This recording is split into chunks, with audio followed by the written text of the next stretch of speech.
देखिए, सबसे पहले तो स्पष्ट तौर पर ये बता देना चाहता हूं कि जो एनडीए है वो चुनाव पूर्व का गठबंधन है, उसमें ये दोनों दल और बाकी अन्य दल भी शामिल थे। 292 का जो आंकड़ा आज आया है, जो जनादेश मिला है, वो उसी एनडीए के लिए और चुनाव पूर्व का गठबंधन है।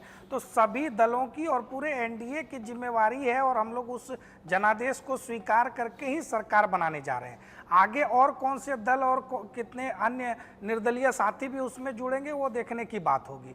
दूसरी तरफ जो इंडी अलायंस है, वो तो अभी ऐसा आशंका जताना और ऐसी बातें करना, अगर मगर की बातों से राजनीति तो चलती नहीं है। अगर उसी हिसाब से देखें तो एक समय में तो डीएमके भी एनडीए का हिस्सा रही है, ममता दीदी भी एनडीए का हिस्सा रही है। तो कल को वो अगर हमारे साथ जुड़ना चाहें तो उसके बारे में इंडी अलायंस वाले क्या कहेंगे। लेकिन आज जो स्थिति है, स्पष्ट बहुमत के साथ एनडीए सरकार बनाने जा रही है। सभी ने समर्थन दे दिया, नेता प्रधानमंत्री जी को स्वीकार किया। आगे चलकर जब एनडीए सांसदों की बैठक होगी तो उसमें वो नेता चुन लिए जाएंगे और जल्दी शपथ ग्रहण के साथ नरेंद्र मोदी तीसरी बार प्रधानमंत्री अभी तो नैया आपकी जो है वो नदी पार होती हुई सी दिख रही, इसमें कोई दो राय नहीं। उदय माहुरकर साहब, चूंकि आप मोदी के पूरे अप्रोच, टेम्परामेंट को और जो उनका गवर्नेंस मॉडल है उसको जानते हैं और लगभग 4 दशकों से आप उनके बहुत करीब रहे हैं। पहली बार ऐसा है, चाहे वो मुख्यमंत्री रहे हो तो या प्रधानमंत्री रहे तो, जब वो गठबंधन के आंकड़े के साथ बहुमत अपने साथ जोड़ करके सरकार चलाएंगे। अभी तक तो बहुमत में बीजेपी रही है, एनडीए की सरकार रही जरूर है लेकिन बहुमत बीजेपी के पास रहा है, इसलिए उनका अपना एक छत्र राज रहा है। अब उनको समझौते के साथ चलना पड़ेगा, जो साथी दल हैं उनकी पूछ परख करनी पड़ेगी। यह टेम्परामेंट नरेंद्र मोदी के भीतर आप पाते हैं कि वो इस तरह की सरकार भी चला पाएंगे? देखिए, श्री नरेंद्र मोदी में जो एक क्वालिटी मैंने देखी वो है उनका लचीलापन, परिस्थिति के अनुकूल।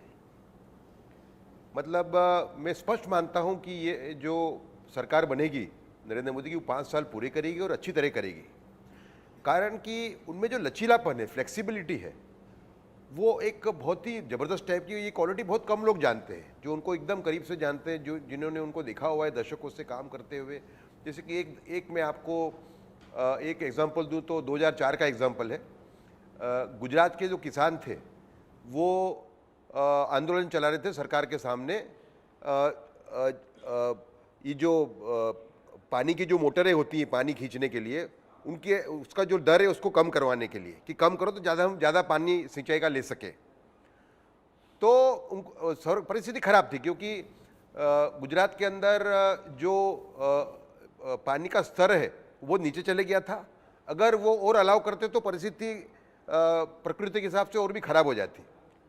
तो उनको नरेंद्र मोदी ने ये कहा कि आपका प्रॉब्लम पानी है, आपका प्रॉब्लम इलेक्ट्रिसिटी नहीं है। मैं आपको पानी, आप थोड़ा रुक जाइए, मैं आपको पानी दूंगा डायरेक्ट, आप 1 साल के लिए रुक जाइए। ये कह के उन्होंने कंट्रोल किया। उसमें भारतीय किसान संघ भी था, आरएसएस वाला। उन्होंने एक अनलाइंड कैनाल, कच्ची कैनाल बनवाई 278 किलोमीटर की, जो नर्मदा डैम और कडाना डैम, ऐसे 2 बड़े डैम है गुजरात में। उनका जो एक्सेस पानी और बरसात का पानी उसमें बहेगा, उनका जो विचार था बहेगा, और जो पानी का स्तर है वो दोनों साइड पे ऊपर आएगा। तो 1 साल की जगह 2 साल लगे उसको, 2 साल में बनाई उन्हें वो कैनाल। और बाद में ये प्रॉब्लम काफ़ी हद तक सॉल्व हो गया, क्योंकि दोनों साइड पे, कैनाल के दोनों साइड पे 5-5 किलोमीटर तक पानी का स्तर ऊपर चले गया और लोगों को पानी मिलने लगा। तो ये एक मैं दाखला बता रहा हूँ कि वो उनमें खराब परिस्थिति के अंदर कैसे टैकल करना, नेगोशिएट करना, ये भी बहुत बड़ी उनकी। अच्छा, दूसरा, जब वो बीजेपी के सेक्रेटरी और जनरल सेक्रेटरी थे 1990 के दशक में दिल्ली के अंदर, तभी उन्होंने जैसे बंसीलाल और बीजेपी कोalition गवर्नमेंट चलाने थे हरियाणा में, का उसमें भी हुनर बड़ा उनके अच्छा काम पास उन्होंने है। किया था। नरेंद्र मोदी के नेतृत्व का एक ऐसा कौशल जिसकी आजमाइश अब होगी, आज तक नहीं हुई है, चाहे वो मुख्यमंत्री आजमाइश नेशनल लेवल पे अब होगी। नीचे के लेवल पे परिस्थिति देखिए, 2005 के बाद में राणा यशवंत जी 2005 के बाद में जो प्रेशर कांग्रेस ने उन पर माउंट किया, अलग अलग केस ठोक दिए उनके ऊपर, और जिस तरीके से उस ऐसी खराब परिस्थिति, वो नंबर्स का गेम नहीं था, नंबर्स का चैलेंज नहीं था, लेकिन गवर्नेंस का चैलेंज था।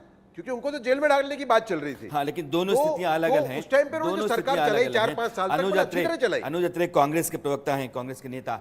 अनुज, आपका बहुत बहुत स्वागत। पहले जो बैठक आप एनडीए इंडिया गठबंधन की चल रही है, इस बैठक में कहा यह जा रहा है कि राहुल गांधी ने अपनी एक तरफ जो है वो स्टालिन को बिठा लिया और दूसरी तरफ अखिलेश यादव को बिठा लिया, यह बताने के लिए कि अगर आपके पास संख्या है तो आपका कद बढ़ जाता है, अहमियत बढ़ जाती है। क्या इस तरह का मैसेज दिया गया है?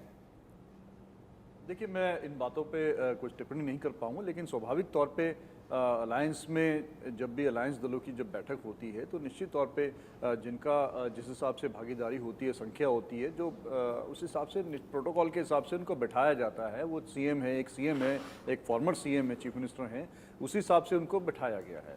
लेकिन आज जो बात हो रही है, जो आज देश की वर्तमान स्थिति की जो बात हो रही है, जो सरकार के फॉर्मेशन की बात हो रही है, तो मैं इतना जरूर कहना चाहूँगा कि हमारे इंडिया गठबंधन की इस जीत ने ये घमंडियों का जो अहंकार तोड़ा है। आज उस बात का द्योतक है कि आज भी देश की जनता लोकतंत्र के हिसाब से उसी दल पर विश्वास करती है और उन्हीं के ऊपर अपना जो है मत अपना प्रयोग करेगी कि जो देश की बात करेंगे। कांग्रेस ने जिस तरह से बात की, जनता की बातें उठाई और इन घमंडियों की जो बात को जिस तरह से देश की जनता ने नकार दिया है, भारतीय जनता पार्टी इसको अपनी जीत नहीं कह सकती है। ये इस तरह का एक जनादेश इस देश की जनता ने दिया है कि ना तो भारतीय जनता पार्टी अपनी जीत की खुशी मना सकती सवाल है। है, ठीक है, आपको लगता है कि भारतीय जनता पार्टी का मुकाबला आपने किया है, जनादेश जो है वो आपकी लड़ाई का प्रसाद है, पुरस्कार है, ये माना भी जा सकता है, लेकिन क्या बहुमत से अभी भी आप बहुत दूर हैं? सरकार बनाने की कोशिश करेंगे? देखिए, मुझे लगता नहीं कि अभी किसी प्रकार का इस तरह का कोई हमारा अलायंस का कोई भी दल का नेता चाहते हैं। कांग्रेस पार्टी ने भी स्पष्ट कर दिया कि हमें जो मैंडेट दिया है जनता ने, जो जिस तरह से अपना समर्थन दिया है, उसका सम्मान करते हुए जो जिम्मेदारी जनता ने दी है उसको निभाएंगे। लेकिन बात तो उनसे पूछनी चाहिए जो कहते थे कि अब की बार 400 पार, और अब बैसाखियों के सरकारें मजबूर सरकार बनाने के लिए तत्पर हो रहे हैं। सवाल उनसे पूछना चाहिए कि आखिर कैसे मजबूर सरकार इस देश पे चलेगी और किस तरह से जो लोग 10 साल तक, ये वही लोग हैं जो 10 साल तक देश की जनता और नेताओं को आंखें दिखाते थे। मैं आ रहा हूं आपके पास, मुझे 10 सेकंड दीजिए, अपनी बात खत्म कर रहा हूं मैं। हाँ, ये वही लोग हैं कि इनसे आज सवाल पूछा जाना चाहिए कि 10 साल तक इस देश के विपक्ष के नेताओं पे और पूंजीपतियों पे जो आंखें दिखाया करते थे ईडी, सीबीआई और इनकम टैक्स के माध्यम से, अब आज किस हालात में वो सरकार चलाएंगे। आज हालात ये हो गई है कि वही लोग तमाम विपक्ष के नेताओं और तमाम अलायंस के नेताओं के दर दर जाके कटोरा लेकर के उनका दरवाजा खटखटा रहे हैं। मैं जयराम है, इसलिए मैं अभी कुछ नहीं कहूंगा, मैं जयराम के पास आता हूं आपके सवालों का जवाब लेने के लिए। जयराम, मुझे 2 मिनट दीजिएगा, क्योंकि आपको पता है कि अनुज ने क्या कहा है, लेकिन कुछ चीजें मैं बताना चाहता हूं। ये जो प्रस्ताव आज एनडीए के तमाम दलों की तरफ से नरेंद्र मोदी की अगुवाई में उनको अपना नेता चुना गया, ये आपके सामने है। भारत के 140 करोड़ देशवासियों ने पिछले 10 वर्षों में आदरणीय प्रधानमंत्री श्री नरेंद्र मोदी जी के नेतृत्व में एनडीए सरकार की जन कल्याणकारी नीतियों से देश को हर क्षेत्र में विकसित होते देखा है। बहुत लंबे अंतराल, लगभग 6 दशक के बाद, इसका जिक्र मैं आगे करूंगा क्यों कहा गया है ये। भारत की जनता ने लगातार तीसरी बार पूर्ण बहुमत से सशक्त नेतृत्व को चुना है। हम सभी को गर्व है कि 2024 का लोकसभा चुनाव एनडीए ने आदरणीय श्री नरेंद्र मोदी जी के नेतृत्व में एकजुटता से लड़ा और जीता। हम सभी एनडीए के नेता आदरणीय नरेंद्र मोदी जी को सर्वसम्मति से अपना नेता चुनते हैं। ये एनडीए के संसदीय दल के नेता के तौर पर नरेंद्र मोदी के चुनाव की चिट्ठी है, और जो भी संसदीय दल का नेता होता है वही प्रधानमंत्री बनता है। बहुमत जिस संसदीय दल के पास होता है उसके नेता के लिहाज से मैं कह रहा हूं। अब जो सरकार बनने की प्रक्रिया हुई, मैंने पहले भी कहा कि 3 नेताओं को बीजेपी ने इस काम के लिए लगा रखा है। जेपी नड्डा जो पार्टी के अध्यक्ष हैं, अमित शाह और राजनाथ सिंह, इन तीनों नेताओं की बातचीत जो गठबंधन के साथी दल हैं उनसे चल रही है। किसको क्या क्या दिया जाए, किसकी क्या क्या मांग है, सूत्रों के हवाले से है।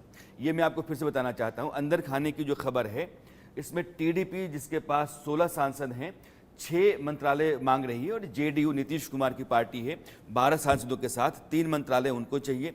एलजेपी यानी कि चिराग पासवान 5 सांसद हैं, 2 मंत्रालय।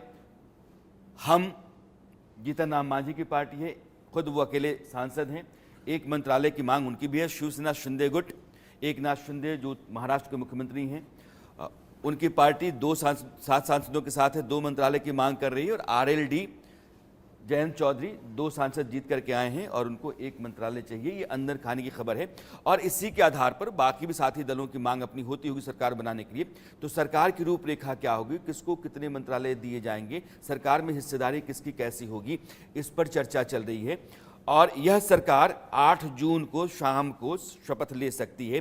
नरेंद्र मोदी की अगुवाई में हिंदुस्तान में लगातार तीसरी बार एक सरकार बनेगी। और जो 6 दशक के बाद इस बात का जिक्र हो रहा है कि 6 दशक के बाद ऐसा मौका आया है। प्रधानमंत्री नेहरू जब थे तो 52 का चुनाव जीते, वो 57 का चुनाव, और उन्हीं की अगुवाई में कांग्रेस ने 62 का चुनाव भी जीता था।